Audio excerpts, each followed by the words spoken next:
오늘 이제 3권 이제 5장 구체적으로 이제 이 면죄부와 연옥 문제, 카톨릭에서 이제 이야기하고 있는 면죄부와 연옥이 어떤 문제가 있는가, 이제 그 부분들을 함께 다루고자 합니다. 그래서 보속설, 면죄부와 연옥의 근거는 보속이거든요. 그러니까 우리가 행하면 우리가 구원받을 수 없으니까 우리가 뭔가 보속해야지, 뭐 값을 치러야지, 헌신해야지, 또 안 되면 지옥에서라도 형벌을 받아야지만 우리가 죄 사함을 받고 구원받을 수 있다. 그러니까 예수님의 십자가의 보혈로는 안 되고 그것만으로는 부족하고 우리가 뭔가 해야지 죄가 없어진다. 이게 보석설이잖아요. 그것 때문에 만들어진 게 바로 면죄부와 연옥교리가 되어지는 겁니다. 어처구니 없는 거죠. 우리 이제 오늘 아침에도 말씀드린 것처럼 제가 우리 전도사님 저기 계시는데 전도사님한테 제가 허락하지 않으면 결혼 못합니다. 그러면은요.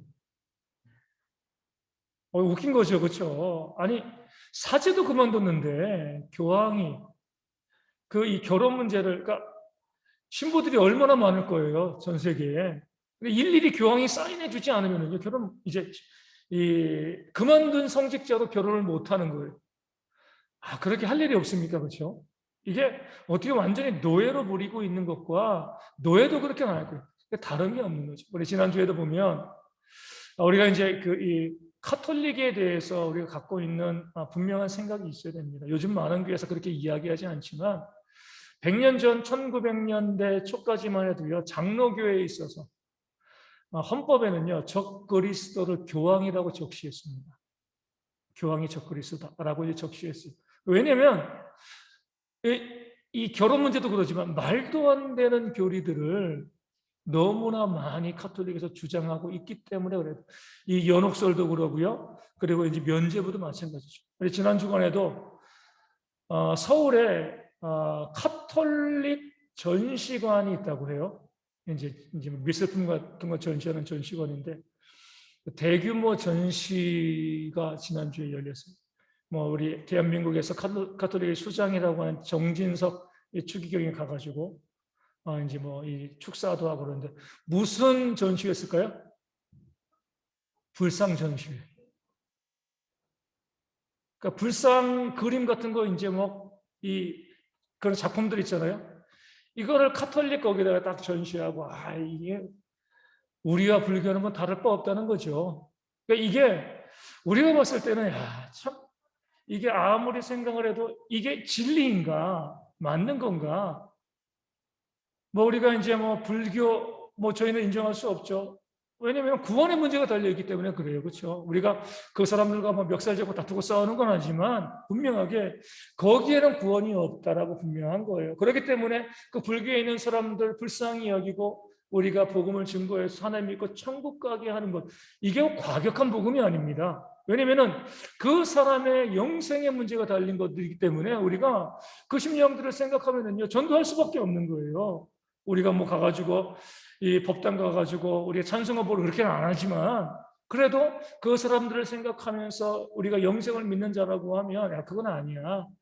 진리를 믿어야지라고 해야 되는데 카톨릭 전시관에서 우상 전시해놓고 거기에서 우리가 이 다를 바가 뭐 있냐 하나다 이렇게 이야기해버리면 그럼 그거 우리가 진리가 있다라고 이야기하기가 참으로 어려운 거죠. 그래서 우리가 많은 목회자들이 좀 주저하긴 주저해요. 우리 이재철 목사님도 보면 카톨릭에 대해서 상당히 긍정적으로 보십니다. 긍정적으로 보는데 전통적인 신앙을 가지고 우리가 교리를 가지고 보면은요, 카톨릭이 지금 뭐 웬만한 이단보다 더 이단 같은 주장을 많이 가지고 있습니다. 그래서 우리가 뭐 카톨릭은 큰 집이고 우리는 작은 집이고 이렇게 바라보시면 큰 문제, 너무나 다른 교리가 있는 거죠.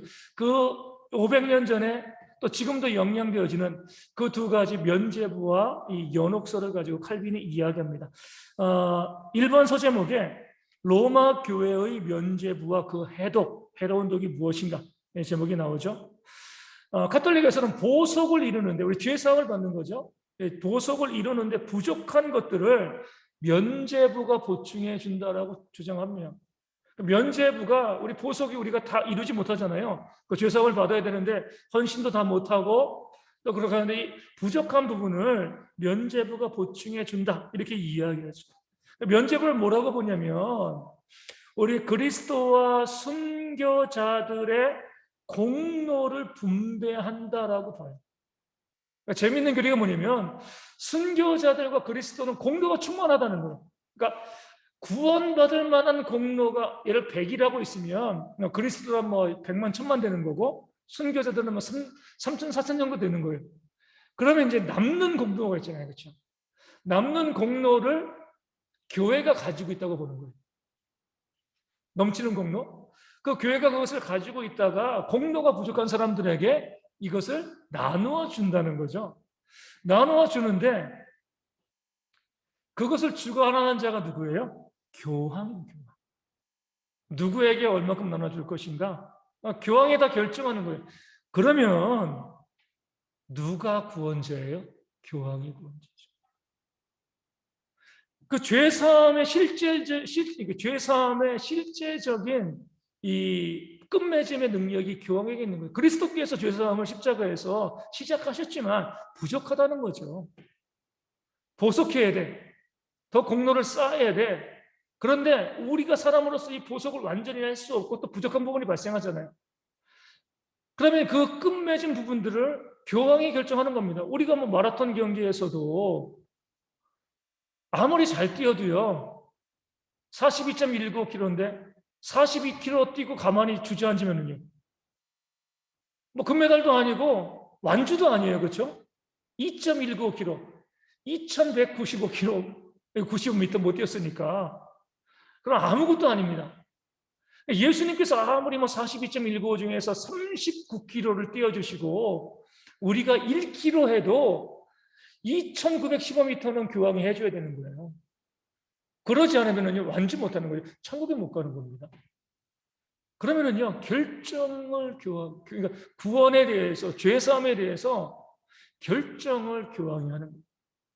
교황이 딱 보고 그리스도와 성인들 순교자들의 그 공로를 교황이 가지고 있다가 교회가 가지고 있다가 너에게 이만큼 줄 거야, 너에게 이만큼 줄 거야, 너에게 이만큼 줄 거야. 교황이 하나님이 되는 겁니다. 그래서 100년 전에 명시적으로 적그리스도는 교황이다라고 이야기한 거예요. 하나님의 자리에 올라가 있습니다. 하나님의 자리에. 구원의 자리에 교황이 올라가서 내가 면죄부를 발행할게. 교황이 면죄부를 발행하고 그 발행한 것을 가지고 사람들을 구원시키기도 하고요. 구원 못 시키기도 하고. 교황이 결정한다는 거죠. 그러니까 얼마나 악독한 거예요. 두 번째 보면 면죄부는 성경에 배치된다. 당연하죠. 카톨릭에서는요, 아까 말씀드린 것처럼 그리스도와 거룩한 성도와 순교자들의 남은 잉여 공로죠. 남은 공로를 교회가 가지고 있는데 이 창고, 잉여의 이 공로의 창고의 보관권을 로마 주교에게 위임했다. 소설이죠. 성경에 어디 그런 게 나와요, 그렇죠? 로마 주교가 그 공로의 창고에 이 문지기가 되어진다는 거예요. 그러니까 주교는 이 위대한 혜택에 분배를 직접 주관하기도 하고요. 분배 사업을 타인에게 위임하기도 한다라고 이야기합니다. 그래서 우리 이제 재미있는 건 이거예요. 완전한 면죄부, 그러니까 죄를 이제 이 보석을 완성하는 거죠. 완전한 면죄부와 일정한 연한의 면죄부는 오직 교황만이 발행할 수 있어요. 더 재미있는 거는요. 추기경들에게는 100일간의 면죄부. 우리 주교들은 40일간의 면죄부가 있어요. 이게 뭐 애들 게임도 아니고 그렇죠. 주교는 40일, 추기경은 100일, 교황은 완전한 것. 이것을 가지고 우리 추기경이 면죄부를 하면은 100일밖에 그러니까 연옥에서 100일만 당겨지는 거예요. 그렇죠? 우리 예전에 군대 갔을 때 뭐 교련하고 그럼 당겨지는 거 있었잖아요. 그렇죠? 그것처럼 그 면죄부를 사면 지옥에 1000일이 있어야 되는데 추기경에 사면 이 100일 빠지고 900일만 있으면 되는 거예요. 연옥에. 또 주교 거 사면은 40일도 감해지고 또 교황 거 사면은 다 감면해지고 그러니까 이런 말도 안 되는 교리를 카톨릭이 만들어낸 거죠. 아니 어떻게 우리의 구원이 그 교황의 손에 달려 있습니까? 예수님은 뭐예요 그럼? 교황 밑에 있는 거죠. 이 모든 면죄부를 만들어내는 이유가 중요해요. 뭐 때문에 만들어냈어요? 정말 그 사람들을 구원해내기 위해서가 아니라 돈 벌기 위해서. 오늘 아침에 말씀드렸잖아요. 이 당 짓는 거 사건이죠, 사건. 돈 때문에, 이득 때문에 당을 짓고요, 무엇인가 만들어내면 다 이단입니다. 뭐 기성교회라고 해도 다르지 않아요. 실제적인 이단이 되어지는 거죠. 그 사람들에게 돈을 끄집어내서 영혼과 구원을 거래하고 장사하는 거죠. 문제는 그렇게 구원을 줄 수 있는 존재라고 하면 장사할 수도 있어요. 사기꾼인 거죠. 그것을 갖고 있지도 않으면서 내가 이렇게 하는 거랑 똑같아요. 나한테 100억 주면 내가 세계에서 가장 큰 다이아를 줄게. 그러면 100억 주고 살만하잖아요? 근데 다이아가 없는 거예요. 있으면서 거래하면 되는데 다이아를 갖고 있지도 않은데 100억 줘. 100억 벌 조금 더 줘. 조금 더 줘. 자기들이 구원을 줄 수 없는데도 줄 수 없는 것을 가지고 면죄부를 팔아가지고 거래하는 거죠. 이러니까 악한 거예요. 자, 카톨릭의 그런 모습들이 있죠. 오직 이 죄사함의 권세는 예수님에게만 있는 거죠. 사람들은 죄인이기 때문에 죄의 문제에 간섭할 수가 없습니다. 그 면죄부를 주장한다는 것 자체가 예수님의 십자가를 부정하는 겁니다. 우리 주님의 십자가의 공로를 탈취하는 거죠. 교황이 예수님 위에 있는 적그리스도 그 이상 되어지는 악한 것이 바로 면죄부가 되어지는 겁니다. 우리 3번 작은 소제목 3번 보면 권위자들은 면죄부와 순교자들의 공로를 인정하지 않는다. 그들이 이제 카톨릭에서 권위자로 인정하는 그런 사람들도 야 면죄부나 이런 것들은 말도 안 되는 거죠. 이 로마 주교 레오가 있습니다. 이렇게 이야기하죠. 성도들의 죽음을 하나님께서는 귀하게 보시지만 그로 인해서 다른 사람들이 의로워지는 것은 아니다. 그러니까 모범이 될 수는 있다는 거예요. 순교자의 죽음이 모범이 될 수는 있지만 그 순교자의 공로가 다른 사람에게 전가되어질 수는 없는 거죠. 아무리 순교를 해도요. 우리가 우리 몸에 있는 모든 피를 다 쏟아도 예수님의 그 보혈 한 방울만 하겠습니까? 말도 안 되는 거죠. 그러니까 사람이 구원받는 이상의 공로를 세운다는 그 교리 자체가 엉뚱한 거죠. 그렇죠? 우리가 아무리 공로를 많이 세워도요. 그 공로 때문에 우리가 십자가의 이 구원 이것을 우리 넘어서는 공로를 쌓을 수는 없어요. 1만 달란트 용서받은 거잖아요. 1만 달란트 용서받은 자에게 왕이 요구하는 것은요. 100데나리온 용서해 주라는 거예요. 1만 달란트 탕감받은 종에게 야 너가 네 친구의 10만 달란트를 용서해야지. 그럼 9만 달란트를 내가 이 공로로 인정해 줄게. 이거 아니거든요. 그렇죠? 1만 달란트와 100데나리온이에요. 한 6조와 1,000만 원 정도 되는 거예요. 말도 안 되는 거죠. 근데 사람이 순교자 또 성자로 살아가 예수님의 공로는 우리 충분하지만 사람이 순교자로 죽는다고 해서 그 공로가 구원받는 것 이상을 뛰어넘는다. 이렇게 생각하는 것 자체가 성경에 그런 게 없어요. 우리 모든 사람들은 하나님의 은혜로 구원받는 것이 우리 공로로 구원받는 것이 아니기 때문에 그렇습니다. 공로로 구원받는 것은 율법이죠.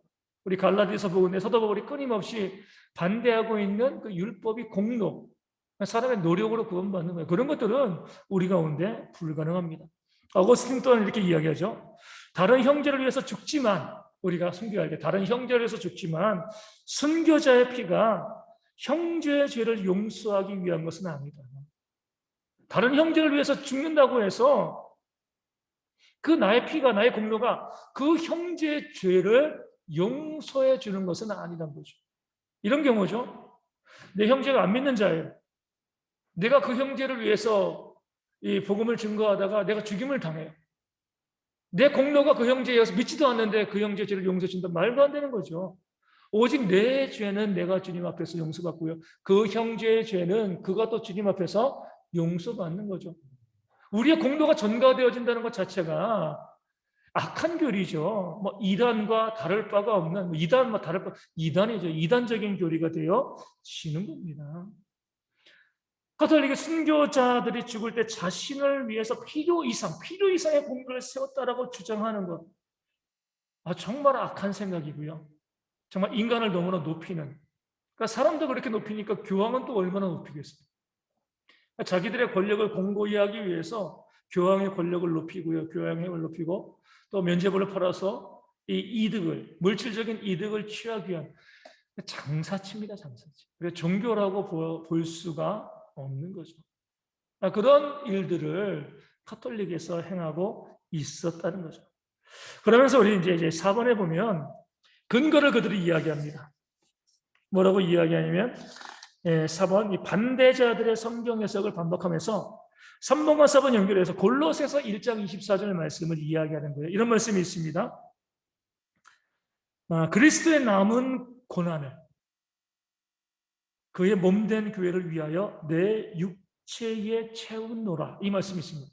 사도 바울이 고백한 거죠. 그리스도의 남은 고난이 있지 않냐? 이게 바로 죄를 위한 고난이다. 그러니까 그 고난을 우리가 면죄부로 해결해 줄 수가 있다라고 주장을 하는 거죠. 그러니까 그리스도께서 남겨둔 고난이 있다는 거예요. 남겨둔 고난. 이 고난을 우리가 면죄부로 해결하자. 그런데 우리가 말씀을 통해서 보면 우리 주님의 남은 고난은요, 죄를 위한 고난이 아니잖아요. 그렇죠? 주님께서는 죄 때문에 고난받으신 것이 없어요. 죄 대속을 위해서 고난받으신 거지. 주님께서 죄를 지어서 고난받은 게 없습니다. 그런데 카톨릭은요, 그리스도의 남은 고난을 죄로 인한 고난으로 해석을 하는 거예요. 그러니까 면죄부가 필요한 거죠. 그리스도의 남은 고난이 뭐예요? 앞으로 그리스도의 몸된 교회가 받아야 될 핍박과 박해를 의미하는 겁니다. 그러니까 주님께서 더 고난을 받을 이유가 없죠. 다 고난 받으셨어요. 하지만 교회의 머리가 예수님이 되시니까 교회가 고난받는 것이 뭐예요? 주님이 고난받는 것과 다를 바가 없는 거죠. 교회가 믿음 때문에 이 땅 가운데 믿음으로 인해서 받는 고난이 그리스도의 남은 고난이지, 그 남은 고난이 우리가 성도들이 받아야 할 죄에 대한 고난이다. 그렇기 때문에 그 고난을 위해서, 그 몸된 교회를 위하여서 내 육체에 내가 채운다. 이렇게 면죄부로 해석하면 안 되는 거죠. 그래서 우리 카톨릭은 이렇게 이야기해요. 순교자들의 피가 그리스도의 피와 섞였다라고 주장합니다. 그리스도의 피만으로는 안 된다는 거죠. 그렇죠? 그러니까 이렇게 보는 거예요. 피의 양이 부족하다는 거예요. 피의 양이. 순교자의 피가 거기 덧붙여져야지 사람들을 용서하기에 충분하다라고 주장을 해 나가는 거죠. 말도 안 되는 그런 주장이. 그리스도의 남은 고난은요, 교회가 받아야 될 고난이지 죄로 인한 고난이 아닌데도 면죄부를 합리화하기 위해서 이런 말도 안 되는 교리를 만들어 낸 거죠. 5번째 소제목에 보면 면죄부는 그리스도의 은혜의 통일성과 포괄적 활동을 방해한다. 주님의 은혜의 통일성은 뭐예요? 은혜로만 우리가 구원받을 수 있는 것이고 모든 사람들에게 동등하게 그 은혜가 주어지는 겁니다. 교황은 어때요? 추기경과 이 주교들이 40일짜리, 100일짜리 완전한 면죄부. 이 사람에게 이만큼 은혜가 필요해? 교황이 그걸 어떻게 알아요? 모르는데도 그냥 자기들이 그것을 가지고 이만큼 필요해, 저만큼 필요해. 은혜의 통일성을 줘야 하는 거예요. 은혜는 값없이 모든 사람들에게 주어지는 겁니다. 제가 받아야 될 은혜와 우리 전도사님이 받아야 될 은혜의 차이가 발생하면 안 돼요. 똑같은 은혜를 받는 겁니다. 근데 카톨릭에서는 그런 은혜의 통일성을 이제 부정하는 거죠. 성자들은 이만큼 은혜 받았고 우리 평신도들은 아주 적게 은혜 받았기 때문에 그 모자란 부분들을 교황이 배정해 줘야 돼. 그것을 받기 위해서는 어떻게 그냥 받냐? 돈 내야지, 면죄부 사야지, 그래야지 구원받을 수 있어. 이렇게 이야기하면서 사람들의 물질을 갈취해 나가는 것, 이것이 바로 이 카톨릭의 면죄부의 문제가 되어지는 겁니다. 우리 이제 6번째부터는 우리 연옥설에 대한 이제 말씀이 나오죠. 6번째, 연옥설은 논박할 필요가 있다. 좀 다뤄야 된다는 거죠. 연옥 자체도 보속교리의 연장이잖아요. 그러니까 이 땅에서 이런 거예요. 이 땅에서 이 면죄부를 사거나 해서 우리가 이 보석을 다 이루면 바로 어디로 가요? 가톨릭의 주장은 천국에 가는 거예요. 그런데도 우리가 다 이 면죄부도 참 못 사고 이 보석을 이루지 못하면 연옥으로 간다는 거죠. 연옥에서 뭐예요? 우리가 하나님께 징계받고 징계의 기간이 끝나면 비로소 천국에 갈 수 있는 거예요. 그러니까 가톨릭에서 연옥은요, 뭐 지옥이라는 개념은 아니에요. 아주 믿지 않는 자들은 다 지옥에 간다라고 이야기합니다. 성자들은 어때요? 순교자들은 천국으로 직행하는 거죠. 그 중간에는 이 보통 사람들은 연옥에 가서 거기서 정화의 시간, 고통의 시간을 거치고 난 다음에 그것이 마무리되고 이제 형을 다 사는 거죠, 그렇죠? 형을 다 살고 나면 비로소 천국에 갈 수 있는데 그것을 단축시킬 수 있는 것이 뭐예요? 면죄부. 이 땅에서도 교황이 죄를 사해 주면은 연옥에 안 가고 바로 천국에 가는 거예요. 모든 사람이 연옥 가는 거 아니에요. 그러니까 교황이 결정하는 겁니다. 교황이 죄 사하면 바로 천국. 그것이 교황이 죄를 사해 주지 않으면 연옥에 가서 심판받는데, 연옥에서 심판받는 것도, 징계받는 것도 너무 고통스러운데 기간을 단축하는 것도 누구의 권한이에요? 교황의 권한이에요. 그러니까 교황이 살아있는 육체와 죽어있는 이제 이 심판받는 영혼에 대한 모든 권한을 가지고 있습니다. 그렇게 보니까 어때요? 아침에 말씀드린 것처럼 이 그만둔 사제의 결혼 문제까지 간섭하는 모든 게 다 교황의 권한 가운데 있는 거예요. 그 영혼의 문제, 영혼의 문제까지 관할하는 자가 세상의 문제를 관할하지 않겠습니까? 그런 것들이 아무것도 아닌 것처럼 보이지만 그만둔 사제의 결혼 문제를 교황이 결정한다는 것 자체가요, 교황이 사람들의 영혼을 장사한다, 여기까지 이어지는 겁니다. 그래서 연옥의 문제를 반드시 다뤄야 된다는 거죠. 우리 7번에 보면 복음서에서 연옥을 증명하는 말씀이 있다 이렇게 주장을 합니다. 이제 이 카톨릭이 얼마나 아침 말씀인 것처럼 일당 독재이기 때문에 우리의 상식에도 미치지 못하는 집단인지 알게 됩니다. 이런 구절이 있어요. 성령을 거역하면 이 세상과 오는 세상에도 사함을 얻지 못한다라는 말씀이 있잖아요. 그렇죠?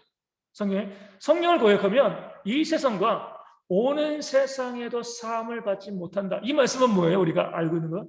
성령을 거역하면 지금 이 세상에서 당연히 하나님께 사함 받지 못하고 하나님의 심판에 그날 거기서도 우리가 사함을 받지 못한다. 성령 거역하면 안 된다. 단순하게 이겁니다. 근데 이 말을 어떻게 해석하냐면 오는 세상에서도 사함을 받지 못한다. 뭐라고 주장하냐면 그럼 오는 세상에서 사함받는 죄가 있겠네? 말도 안 되는 소리죠. 그렇죠? 이 말씀의 원래 뜻은 성령을 거역하면 용서받지 못한다 이거잖아요. 오는 세상에서도 사함받지 못한다. 오는 세상에서 사함받지 못하는 죄가 있다는 것? 그럼 오는 세상에서 용서받는 죄도 있다는 거겠네? 이렇게 하는 거예요. 그게 바로 연옥에서 심판받는 거예요. 오는 세상에서 사함받는 거. 어떻게 보면 성경 말씀에 바운더리를 그러니까 선을 넘은 거예요. 그렇죠? 그렇게 해석하는 말씀이 아닌데 연옥의 교리를 정당화하려다 보니까 말도 안 되는 주장들을 만들어 내는 거죠. 또 이런 우리 이제 잘 알고 있는 말씀이 있어요. 우리 마태복음에 보면 너희가 제단에 제물을 드리다가 다툰 사람이 있으면 뭐예요? 송사하는 자와 사화하라. 이제 그 회개하라 그러셨어. 이제 문제를 화목하라 그리고 그렇게 하지 않으면 옥에 가둘까 염려하라. 남김없이 다 갚기 전에는 너희가 옥에서 나오지 못할 것이다.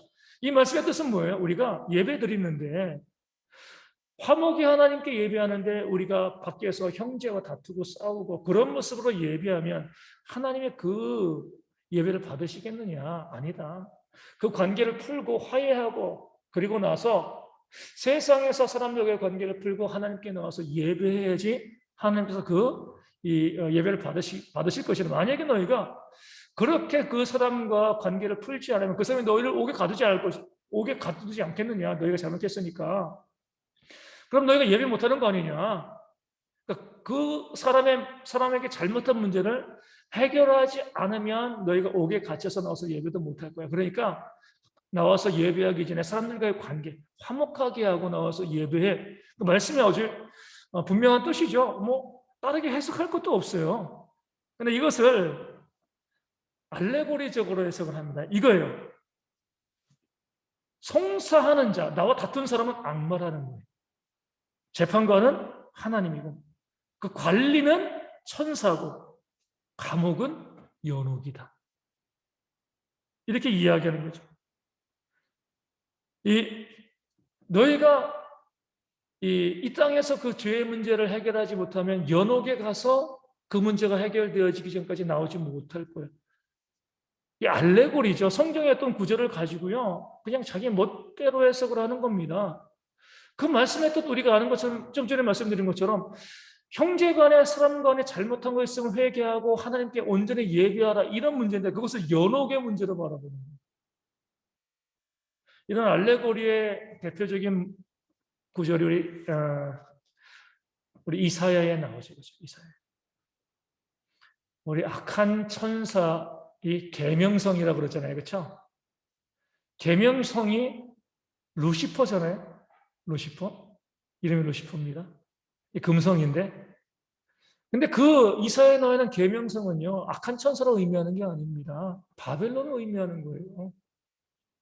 그것을 알레고리로 해석해서, 그래, 이 계명성이 악한 천사야, 타락한 천사야. 그리고 그 계명성의 이름이 루시퍼니까 악한 천사의 이 대표는 뭐 선한 천사의 대표 가브리엘, 미가엘처럼 악한 천사의 대표는 이름을 루시퍼다. 성경에 아무 데도 나와 있지 않아요. 마음대로 해석을 하고 루시퍼는 이 악한 천사의 우두머리다라고 해석을 하죠. 근데 여기에 많은 사람들이 그렇다고 생각하고 있어요. 그 구절에서의 그 계명성은요, 이스라엘을 공격한 바벨론을 의미하는 거예요. 악한 천사를 의미하는 거 아닙니다. 천사의 타락은요, 유다서와 그리고 베드로 전후서에 나와 있습니다. 거기 분명하게 타락한 천사에 대한 부분이 나와 있지 구약에서 나와 있지 않아요. 그런데 그것을 어떻게 해석하려다 보니까 이건 이 타락한 천사고 계명성이고 이름이 루시퍼니까 그 악한 천사장의 이름은 루시퍼일 거다라고 해석하는 거예요. 그렇게 해석하다 보면 성경이 웃긴 책이 됩니다. 근데 지금 카톨릭은 그렇게 해석을 하는 거죠. 여기 이 기쁜 소식 인천교회 있잖아요. 거기에서 해석이 이런 해석이에요. 모든 것을 갖다가 의미를 부여해가지고 또 그게 좀 더 가면 또 신천지가 되는 비유풀이가 되어지는 거죠. 그렇죠? 말씀의 그 참뜻을 보지 않고 그 말씀 하나하나 가지고요, 이것이 어떤 것으로 의미할까, 어떤 것으로 의미할까. 제가 예전에 말씀드렸잖아요. 제가 이제 서울에 있는 교회에 있을 때, 지금도 하지만 전도 프로그램 하나 해요. 프로그램을 해가지고 그 프로그램을 만든 목사가 그 서울에 있는 교회 와가지고 세미나를 하면서 그런 거죠. 성경에 나와 있는 모든 기름은 다 성령이다. 다윗이 사울아 죽고 난 다음에 애가를 지었는데 그 방패의 기름이 말랐다. 성령이 마른 것이다. 말도 안 되는 이단적인 해석입니다. 그러니까 어떤 것의 의미를 찾고요, 그것을 무엇인가 해석해 나가려고 하면 이단이 되어지는 거예요. 그런데도 사람들이 그런 해석에 와, 놀랍다. 그래, 그 감옥은 연옥일 거야. 송사하는 자는 사단일 거고 재판장은 하나님이고 이 관리들은 천사고. 야, 참 재밌네. 잘못된 교리로, 그러니까 말도 안 되는 교리를 가지고 연옥설을 합리화하고 있는 그런 모습을 보게 되어지는 겁니다. 또 작은 서제목 8번째, 빌립보서와 요한계시록과 또 마카비 후서의 연옥을 증명하는 말씀이 있다고 합니다. 빌립보서에서 뭐예요? 하늘에 있는 자들과 땅에 있는 자들과 땅 아래에 있는 자들로 모든 무릎을 예수의 이름에 꿇게 하시고, 땅 아래에 있는 자들이 누구냐? 연옥 아니냐? 땅 아래에 있는 자들은요, 이미 죽어서 땅에 묻힌 자들과 또 지옥에 갇혀 지옥에 갇혀 있는 무적에 갇힌 사단을 의미합니다. 땅 아래에 있다고 무조건 연옥이라고 이야기하면 안 되죠. 또 요한계시록 5장 13절에 또 내가 들으니 하늘 위와 땅 아래와 땅 위와 땅 아래와 바다 위와 또 그 가운데 모든 피조물이 이르되. 땅 아래는 무조건 연옥이에요. 해석은. 땅 아래는 다 연옥이에요. 땅 아래는 피조물을 의미하는 거죠. 생물체, 무생물체 다 포함해서 모든 피조물에게 하나님께서 말씀하시는 건데, 그것을 가지고 연옥의 땅 아래는 연옥이다, 무조건 이야기하는 거죠. 성경이 연옥이라고 이야기하잖아요. 땅 아래는 그냥 무조건 연옥이라고 해석하는 거예요. 더 큰 문제는 뭐냐면 마카비후서입니다. 마카비후서. 우리 성경에는 정경과 외경, 우리는 정경을 믿는 거죠. 신약 39권, 구약 39권, 신약 27권. 카톨릭은 외경이 있어요. 카톨릭만 외경이 있습니다. 유대인들, 우리 신약을 믿지 않은 유대인들도요, 구약은 39권 인정합니다. 외경 인정하지 않아요. 당연히 우리도 구약은 39권, 신약은 27권. 그런데 카톨릭은요, 자기들의 논리를 뒷받침하기 위해서 이런 문서들을 성경에 집어넣습니다. 카톨릭에서는요, 마카비 전후서가 다 성경이에요. 그들은. 거기에 보면 이런 내용이 있어요. 좀 깁니다. 마카비후서 12장 43절에서 45절에 이런 내용이 있어요. 또 그렇게 저질러진 죄를 완전히 용서해 달라고 탄원하며 간청하였다. 고결한 유다. 이거는 이 유다, 마카비 유다입니다. 이 지도자죠. 고결한 유다는 백성에게 전사자들의 죄 때문에 그러한 일이라는 것을 눈으로 보았으니 죄를 멀리하라고 권고했다. 그런 다음 각 사람에게서 모금을 하여 속죄 제물을 바쳐달라고 은 2000드라크마를 예루살렘으로 보냈다. 그는 부활을 생각하며 그토록 훌륭하고 숭고한 일을 하였다. 그러니까 돈을 모아가지고 예루살렘에 보낸 거죠. 근데 그거는 여기 말씀에 이 마카비 이서에도 속죄의 제물을 바쳐달라고 한 거거든요. 그런데 이제 이것을 면죄부로 해석하는 거예요. 돈을 주고 면죄부를 사면 죄가 용서받는다. 여기서 나온 겁니다. 그가 전사자들이 부활하리라고 기대하지 않았다면 죽은 이들을 위하여 기도하는 것이 쓸모없고 어리석은 일이었어요. 죽은 이를 위해서 기도하는 거예요. 그러나 경건하게 잠든 이들에게는 훌륭한 상이 마련되어 있다고 내다보았으니 참으로 거룩하고 경건한 생각이었다. 그러므로 그가 죽은 이들을 위하여 속죄를 한 것은 그들이 죄에서 벗어나게 하려는 것이었다. 그러니까 마카비서에서 성경이 아닌 그런 어떻게 보면 판타지 소설과 같은 역사가 가미된 그런 책에서 면죄부와 연옥의 교리를 가져온 거예요. 죽은 이들을 위한 속죄.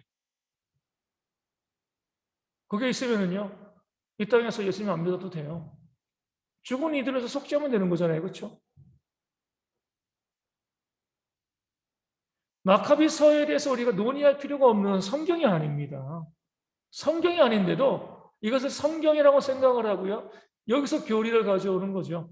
그러니까 당연히 잘못된 재료에서 교리를 가져왔으니까 그 내용이 합당하지 않은 겁니다.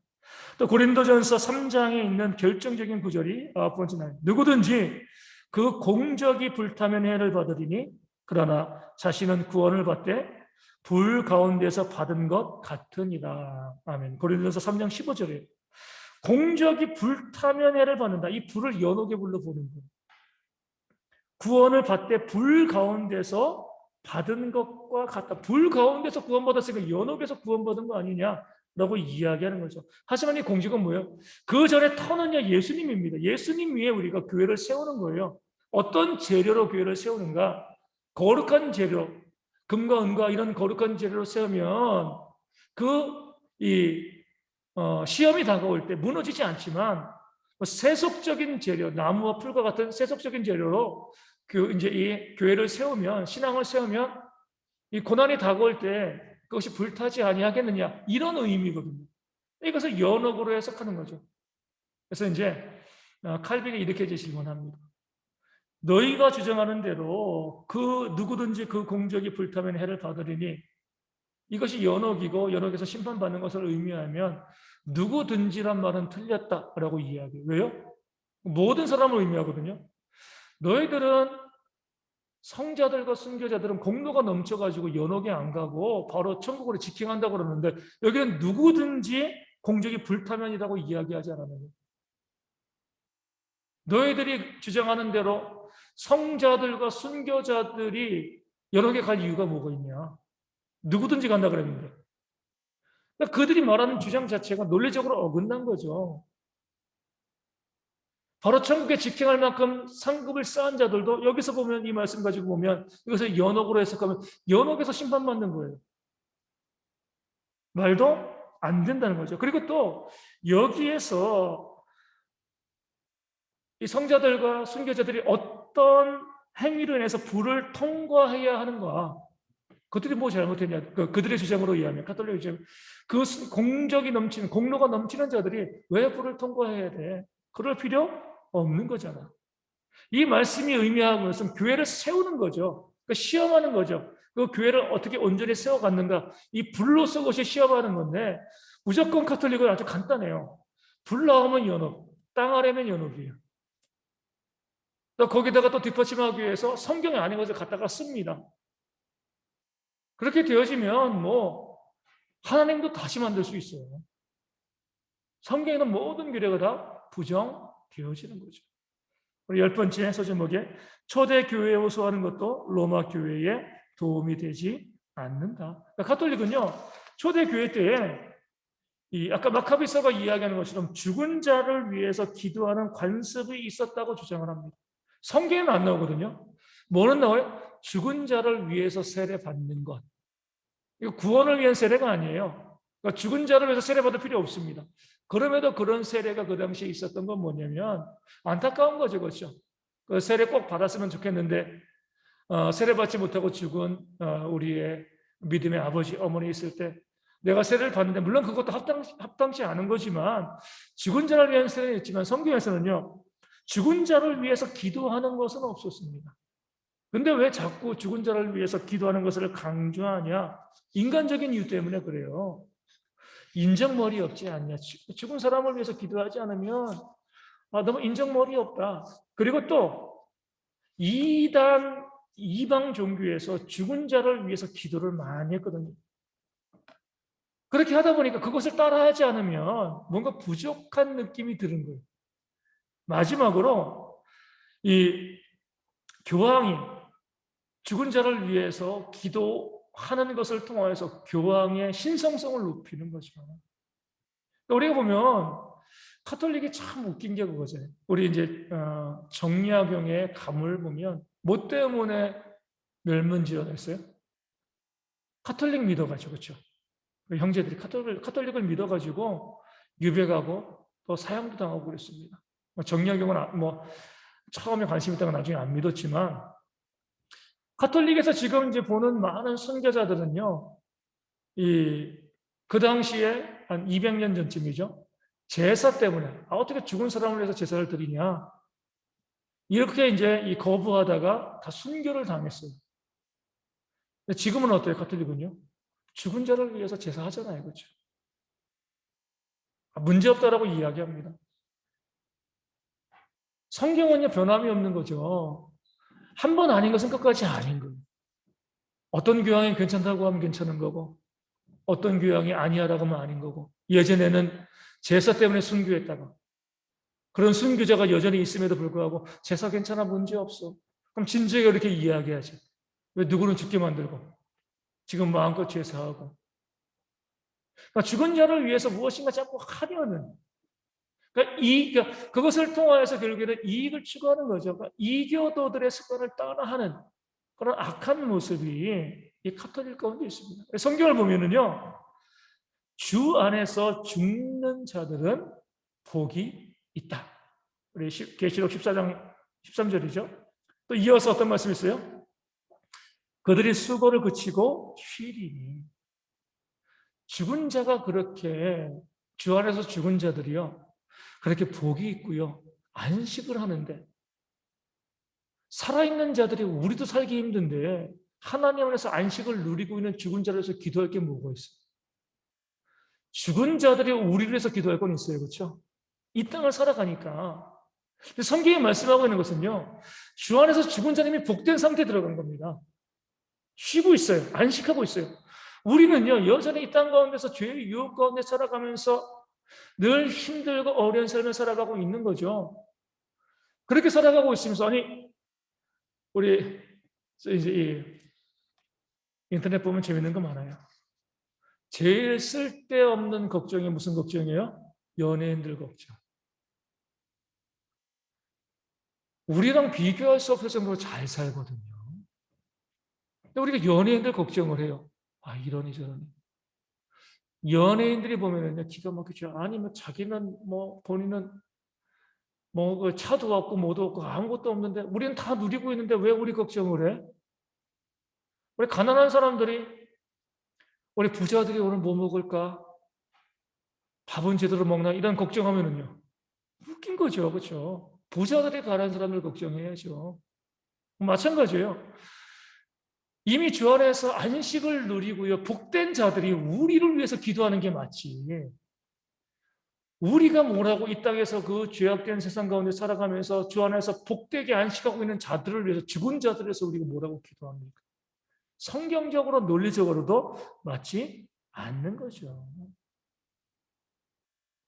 이 모든 교리를 우리가 보게 있을 때 아주 이제 다시 말씀드리지만 이유는 딱 하나예요. 돈입니다. 돈. 죽은 자들에서 기도해야 돼. 면죄부 사야 돼. 연옥 있으니까 그들 천국 보내야 돼. 그러니까 면죄부 사고 교회 돈 내고 그러면서 뭐예요? 교황에게 구원의 전권을 줌을 통하여서 사람들이 교황에게 복종하게 만드는 거예요. 아침에 말씀드린 것처럼 이단에 있다가도 잘못된 거 알면서도요. 혹시나 구원받지 못할까 봐 나오기 힘들어요. 교황에게 구원의 정권이 있고 죄사함의 권한이 있고 우리 천국에 보낼 힘이 있다고 하면은요. 그 교리를 계속 듣다 보면은요. 카톨릭 못 빠져나옵니다. 교황이 말도 안 되는 것을 이야기해도 그것을 따를 수밖에 없는 거죠. 그런 조직화된 악한 모습이 카톨릭 가운데 있습니다. 뭐 민주화를 위해서 많이 애쓰는 것도 있고요. 여러 가지 많은 좋은 일도 하지만 그들의 교리 자체가 우리가 믿고 따라야 될 이 성경과는 전혀 어울리지 않는 오히려 성경을 파괴하는 그런 교리라는 사실들을 또 우리가 좀 깨달아 알아야 할 줄로 믿습니다.